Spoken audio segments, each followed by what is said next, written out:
सुरुवात मला वाटतं या रस्त्याची 2021 मध्ये निवडणुका झाल्या ग्रामपंचायतीच्या, उपसरपंच म्हणून माझी निवड झाली.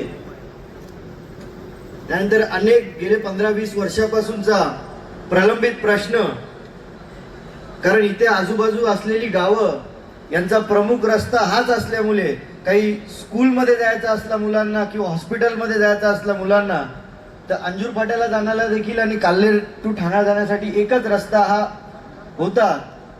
पण त्याची परिस्थिती अभावी जर तुम्ही बघितला असता तर पोहोचण्यासाठी अर्धा तास, आणि जर मुलं इथून आली तर त्यांना जो त्रास व्हायचा तो खूप मोठ्या प्रमाणात व्हायचा.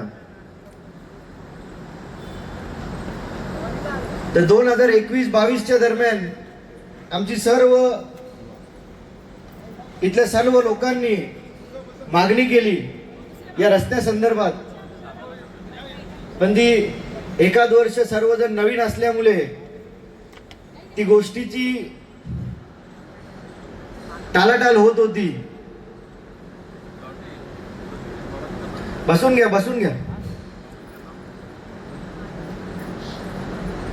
त्यानंतर 2022 दरम्यान मला वाटलं इथले अंत्यसंख्येत आहेत, नंदिनी मॅडम आहेत, निलेश भाऊ आहेत, विकास अंकल आहेत, सर्व वलपाडा पूर्णा, आम्ही सर्व जणांनी मिळून इथे एक संघर्ष समिती सारखी एक स्थापना केली. आणि त्या स्थापना करता मला त्यांनी नेतृत्व दिला, ते त्यांचा मोठेपण होता.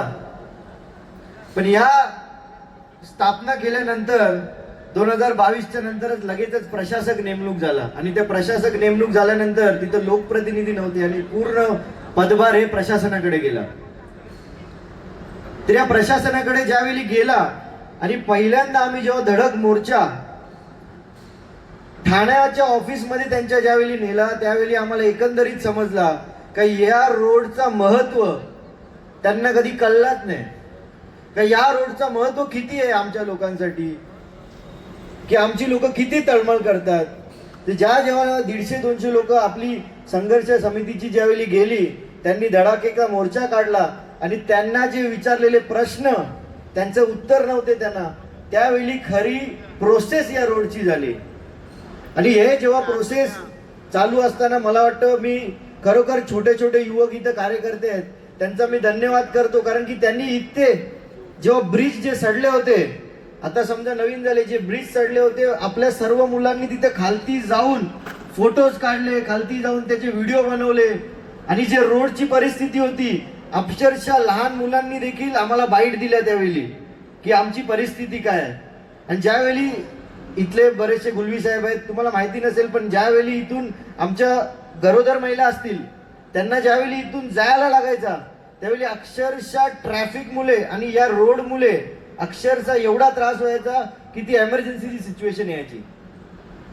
पण या सगळ्या गोष्टींचा महत्व ज्यावेळी इथल्या महिलांनी आणि इथल्या मुलांनी आणि इथल्या सर्व कार्यकर्त्यांनी, इथल्या समितींनी ज्यावेळी त्यांना कळून दिला, पटवून दिला, तेव्हा प्रशासनाने इमोशनली, कारण की या रोडला 50-55 कोटी लागले, जरी 46 बोले तरी 50-55 कोटी लागले. ब्रिजेस वेगळे बांधले, रोड वेगळा बांधला, कारण की हा पैसा होता बीएमसीचा.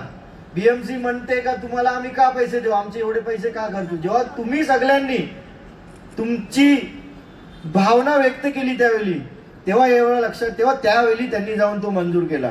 त्यामुळे मी सर्व तुमच्या कार्यकर्ते जे आपले सर्वजण होते, आणि खास करून मी महिलांना मी धन्यवाद करेन की त्यावेळी ज्यावेळी आंदोलन झाले त्यावेळी उन्हाचा तडाखा असायचा आणि त्या तडाख्यामध्ये सर्व महिला हे सहभाग झाल्या. मी खरोखर तुमचा मनपूर्वक आभार व्यक्त करतो आणि एक टाळ्याच्या गजराने त्यांचा स्वागत करा की त्यांनी ज्यावेळी उपस्थिती दाखवली त्यावेळी फार महत्वाचा रोल याचा निभावला.